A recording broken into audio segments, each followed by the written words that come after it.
A man rang my doorbell. He was carrying a box that he said was from Saks Fifth Avenue. I know you're going to open that bitch.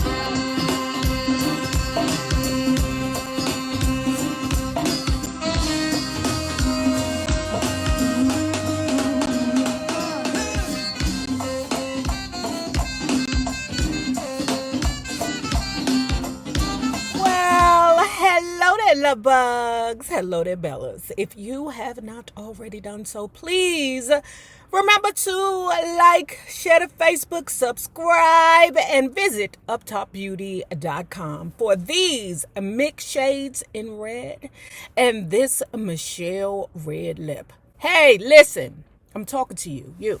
All purchases at Tabl0id.com that total over $40 will come with a free gift. I said so, and I give good free gifts. And if you are not already a part of this book club, please hit the Patreon link below and or the join button here on the YouTube. And for a small monthly fee of $5, you babies, yes you, can be privy to all the shenanigans before the YouTube gets it, if the YouTube gets it. Now, let's continue talking about baby. We are almost done. So now, let's finish off this book right here. Jackson Family Values by Margaret Maldonado. Not a Jackson. I wanted to warn you, Margaret, she said. There's a story going around that there is a videotape of Michael emming one of your sons, and that you have the tape. If anyone else had said those words, I would have hung up the phone. Given the long relationship I had with Ruth, however, I gave her the courtesy of a response. I told her that it wasn't true, of course, and that I wanted the story stopped in its tracks. She had been in contact with someone who worked at the National Enquirer who had alerted her that a story was being written for the paper. Man, that National Enquirer, man. Do they still have that? National Enquirer was like the TMZ, but without the truth. There's always a little truth in all the lies that they said on the National Enquirer, in the National Enquirer. They just ran with the lie instead of the truth. Kind of like the Tasha K. Ruth Cross connected me with the woman, and I vehemently denied the story. Moreover, I told her that if the story ran, I would own the National Enquirer before the lawsuits I bought were finished. To its credit, the National Enquirer never ran the piece. Hard copy, however, decided it would. Hard copy correspondent Diane Diamond had reported that the authorities were reopening the Child M case against Michael. She had also made the allegations on LA radio station KABC AM on a morning talk show hosted by Roger Barkley and Ken Minyard. Diamond's claims were based on the word of a freelance writer named Victor Gutierrez. The story was an outrageous lie. Not one part of it was true. I'd never met the man. There was no tape. Michael never paid me for my silence. He had never emmed Jeremy, period. One morning, I learned that I had been called to testify in depositions relating to the case. A man rang my doorbell. He was carrying a box that he said was from Saks Fifth Avenue. I know you're going to open that bitch. When I asked who had sent it and he couldn't tell me, I told him to open the box and show me its contents. As it turned out, my present from Saks Fifth Avenue was actually a subpoena from Paramount Studios, which produces hard copy. It wasn't the only legal action I had unwittingly found myself in. The news media found out a warrant had been issued for Jermaine's arrest and contacted my attorney. On the evening newscast of February 15th, 1995, Jermaine was labeled what he was and is, a deadbeat dad. When Jermaine heard the reports, he hired a new attorney, Brian Oxman, who was down at the courthouse the following morning at 8 a.m. to handle the situation. On February 21st, to celebrate my birthday, a few friends and my brother took me out to dinner. Soon after we were shown to our table, the maitre d' handed me a box she said had been delivered from Michael Jackson. In front of my friends, I opened my present, only to find a copy of a lawsuit filed by KJ Films, Inc., stating that I had stolen $2 million of the company's money. On the lawsuit was a note. It's not over till it's over. It is over for you, you bitch.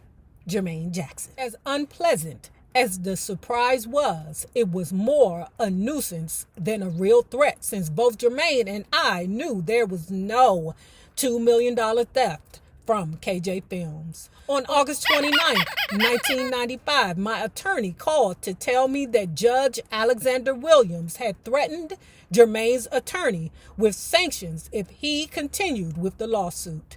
Oxman had backed down.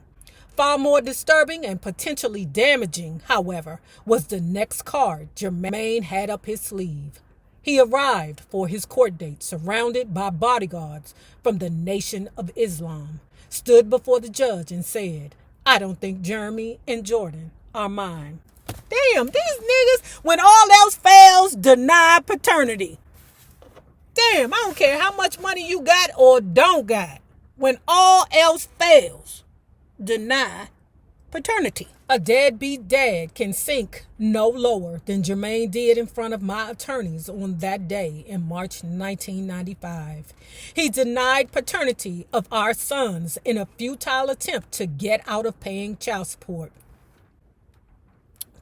Not only did it give me renewed determination in my fight to see justice done, but it also will have a sobering effect on his relationship with Jeremy and Jordan if they ever learned what happened in court. Yeah, because if my father ever denied me, okay, ever, if I ever found out, but my mother was the kind of mother that would never tell me such.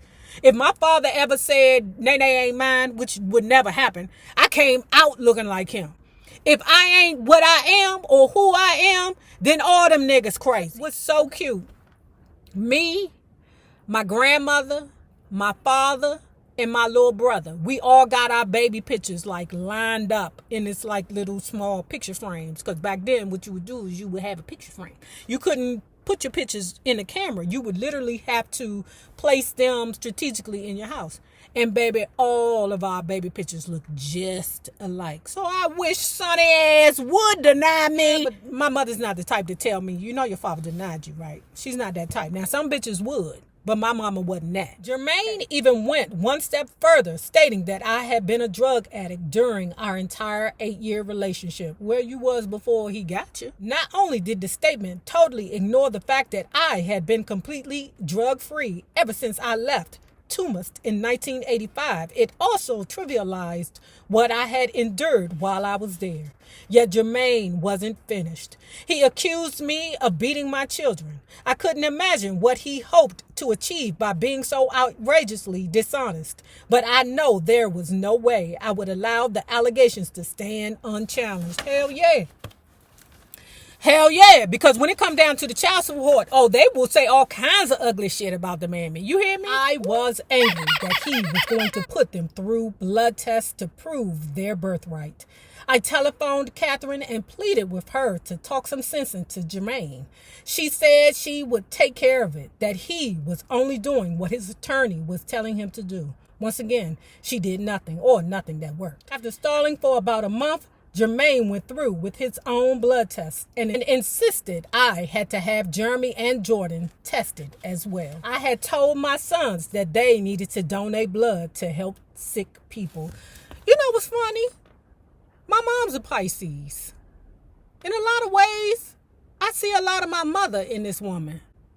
You know, because my mother would never tell me exactly what was going on. She would always tell me something else. And I didn't realize what really was going on until I became an adult. I had told my sons that they needed to donate blood to help sick people. It was our responsibility, I said. It was a lie, but I wanted to protect them from knowing what their father had said. They were fingerprinted and photographed in effort to maintain the highest integrity with the blood and prevent any mix-up or claims that anyone other than Jeremy and Jordan provided the samples. When the test results came back several days later, both boys and Jermaine matched in the 99th percentile. For Jermaine, life behind the protection of the Jackson gates proved useless when in April 1995, Gary Smith succeeded in having a Los Angeles judge issue a warrant for Jermaine's arrest for failure to answer a summons in connection with Smith's Jackson family honor suit. At 7 a.m., I was awakened by his brother Randy pounding on the front door of my apartment. I didn't answer or let him in. You better don't. Okay, you better don't. It's Randy, goddammit. Despite the amicable relationship I had with Randy, the only male Jackson I trust completely is Michael. After Randy left, I phoned Hazel, afraid that perhaps someone in the family was sick or had died. It wasn't intuition.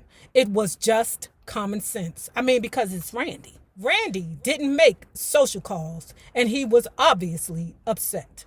It's Randy. Ironically, Hazel was on his mind as well, for he had just arrived at her house and she put him on the phone. He said he had to speak with me, that he had something important to tell me. I already knew what it had to be. It was the only scenario that had yet to be played. What are you going to tell me? That Jermaine and Alejandra are sleeping together?